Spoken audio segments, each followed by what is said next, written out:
Hello to all my Photoshop users out there, especially my Photoshop users that use Photoshop to design apps, websites, and other UI and UX designs.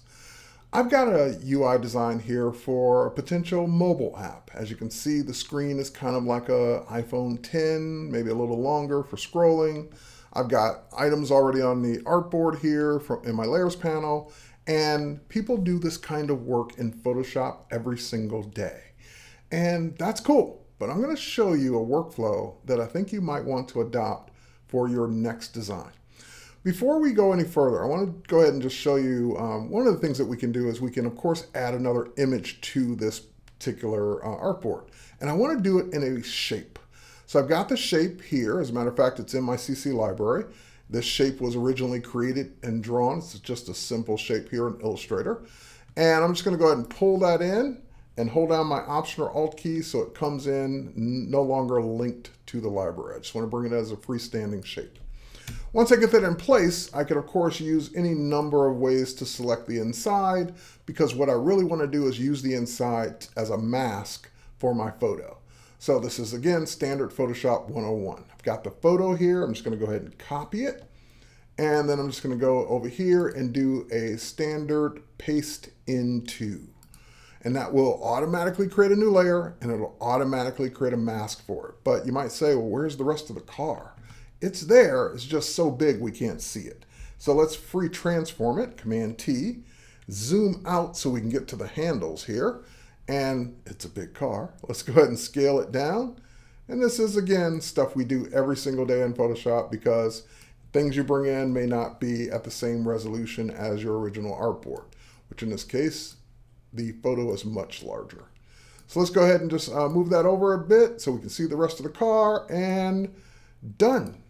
Now, if I want more of those, it would be pretty much the same procedure. I've already got the shape in here, so I can just keep selecting that and moving it down and pasting into, and you get the idea. You've done this before.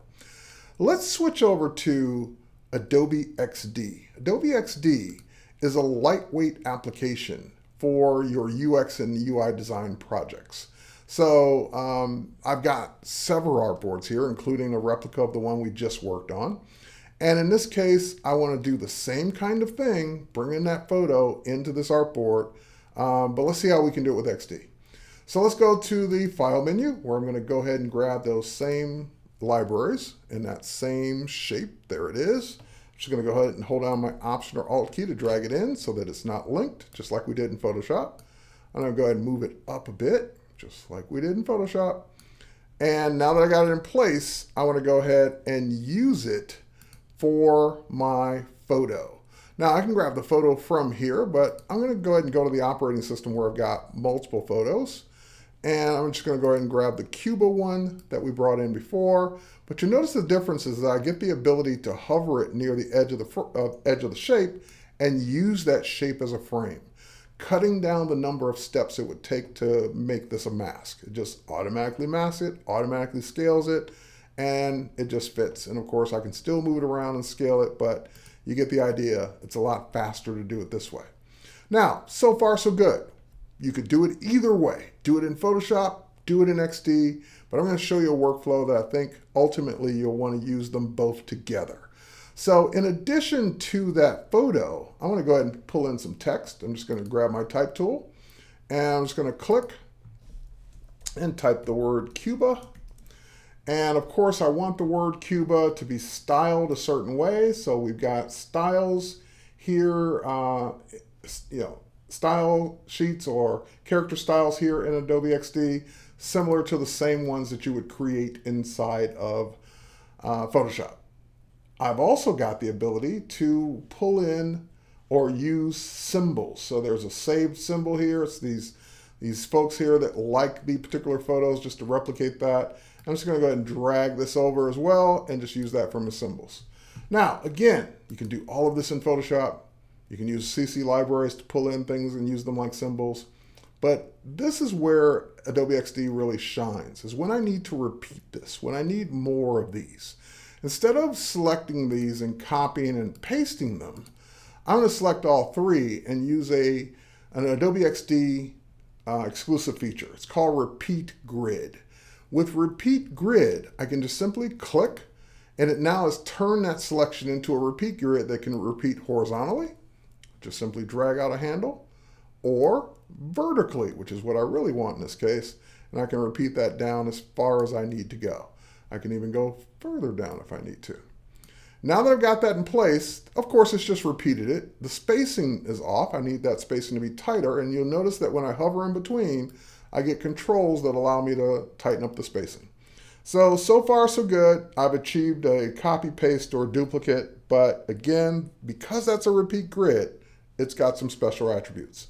For example, if you were to do this in Photoshop and you wanted each photo to be different, you'd have to manually make each photo different, whether it's placing them or masking them separately, however you do it.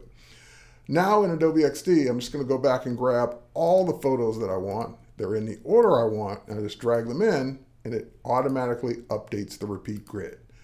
If that wasn't enough for you, think about the text. Of course, we can type and match this in Photoshop. We can get the exact font, size, color, use a character style, and get this exactly the way we have it here. But of course, all of these aren't Cuba. So what I've done is I've typed in a text file the locations, just simply whatever country or city it was, and then just repeated it or just hit return after each one and saved it as a text file. Now I can drag that text file directly over the text, and it updates all my text as well. And then last but not least, I'd probably take the repeat grid and send it to the back so that's behind my navigation elements. So, well, you're saying, well, wait, you said you're going to show us a workflow of how they could work together. Let's do that now. Let's zoom in on this symbol. And let's go back to my CC libraries one more time. And I've got a photo here that we want to replace this guy with this guy. So when I do it, it comes in, it's a better headshot. He's looking at the camera like the rest of the models here. But, oh, wait, this one's in black and white. It should be in color like the other two. So I can just simply right-click and choose Edit, and that will take me over to Photoshop where I can turn off the adjustment layer for that particular photo, save it. It will update the CC library so that when I return back to Adobe XD and that update completes, it will update it everywhere I've used this symbol. So again, Adobe XD doesn't necessarily replace Photoshop.